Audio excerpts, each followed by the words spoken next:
Hello every one, എൻ്റെ പുതിയൊരു വീഡിയോയിലേക്ക് എല്ലാവർക്കും സ്വാഗതം.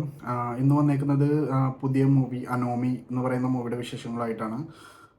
മൂവി ഇന്ന് റിലീസായിട്ടുണ്ട്. അപ്പോൾ മൂവിയുടെ വിശേഷങ്ങളിൽ കിടക്കുന്നതിന് മുന്നേ കുറച്ച് കാര്യങ്ങൾ പറയാം. അത് പ്രൊഡ്യൂസ് ചെയ്തേക്കുന്നത് ഭാവന പ്രൊഡക്ഷൻസ് തന്നെയാണ്. അതേപോലെ ഇതിൻ്റെ സ്ക്രിപ്റ്റും ഡയറക്ഷനും ചെയ്തേക്കുന്നത് റിയാസ് മാരാത്ത് എന്ന് പറഞ്ഞിട്ടൊരു പുള്ളിയാണ്.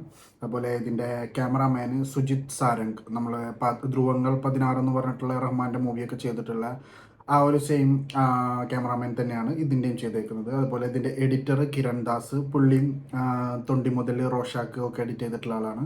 അതേപോലെ ഇതിൻ്റെ മ്യൂസിക് ചെയ്തേക്കുന്നത് ഹർഷവർദ്ധൻ രാമേശ്വർ എന്ന് പറഞ്ഞിട്ടൊരു പുള്ളിയാണ്. അത് നമ്മുടെ അർജുൻ റെഡ്ഡി, കബീർ സിംഗ്, ആനിമൽ ഈ മൂവിയുടെയൊക്കെ മ്യൂസിക് കമ്പോസറായിട്ട് വർക്ക് ചെയ്തിട്ടുള്ള ആളാണ്.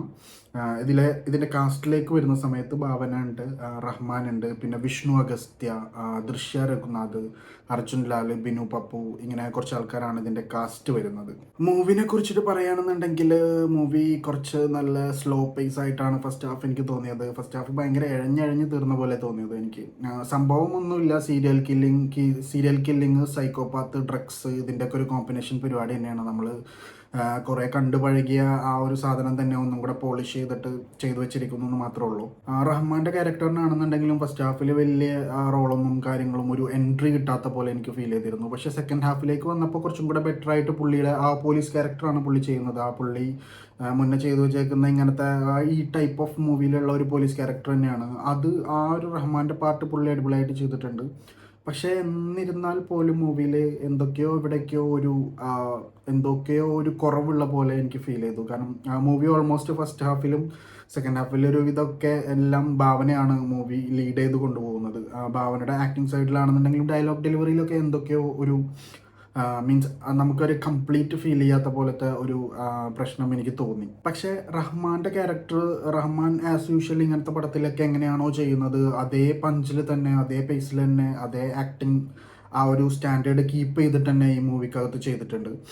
പിന്നെ ഇതിലേക്ക് വരുന്ന സമയത്ത് നമുക്ക് ഇതിൽ വില്ലനായിട്ട് ചെയ്തിട്ടുള്ള വിഷ്ണു അഗസ്ത്യ, നമ്മുടെ റൈഫിൾ ക്ലബിലൊക്കെ ഉള്ള പുള്ളിയാണ്. ആ പുള്ളിയുടെ ക്യാരക്ടറാണെന്നുണ്ടെങ്കിൽ നൈസായിട്ട് പുള്ളി ആ ഒരു വില്ലൻ ക്യാരക്ടറിനെ കിടിലനായിട്ട് ചെയ്തു വെച്ചിട്ടുണ്ട്.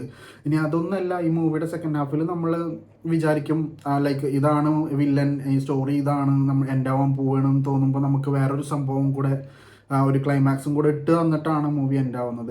ഇതെല്ലാ സംഭവങ്ങളും നമ്മൾ ഓൾറെഡി കണ്ടുമടുത്തിട്ടുള്ള സാധനം തന്നെയാണ്. അപ്പോൾ ഇത്രയൊക്കെയാണ് ഈ മൂവിയുടെ വിശേഷങ്ങൾ പറയാനുള്ളൂ. അപ്പോൾ പടം ഇന്ന് റിലീസായിട്ടുണ്ട്. തിയേറ്ററിൽ പോയി കാണാൻ ഇൻട്രസ്റ്റ് ഉള്ള ആൾക്കാർ തിയേറ്ററിൽ പോയി കാണാം, അതല്ലാത്ത ആൾക്കാർ OTT വരുമ്പോൾ കാണാം. അത്രയ്ക്കുള്ളൂ ഈ ഫിലിം. ഒരുപാട് എക്സ്പെക്റ്റേഷനും കാര്യങ്ങളൊന്നും വെക്കണ്ട. മീൻസ് ഒരു കൊച്ചു പടമാണ്. പിന്നെ നമ്മൾ ഒരുപാട് കണ്ടു പഴകിയ അല്ലെങ്കിൽ ഒരുപാട് തവണ കണ്ടിട്ടുള്ള ഒരു പ്ലോട്ട് തന്നെയാണ് ഈ മൂവിയുടെ അകത്ത്. അത് തന്നെ ഒന്ന് പോളിഷ് ചെയ്ത് വേറൊരു വേർഷൻ ആക്കിയിട്ട് നമുക്ക് തന്നിട്ടുണ്ടെന്നുള്ളൂ.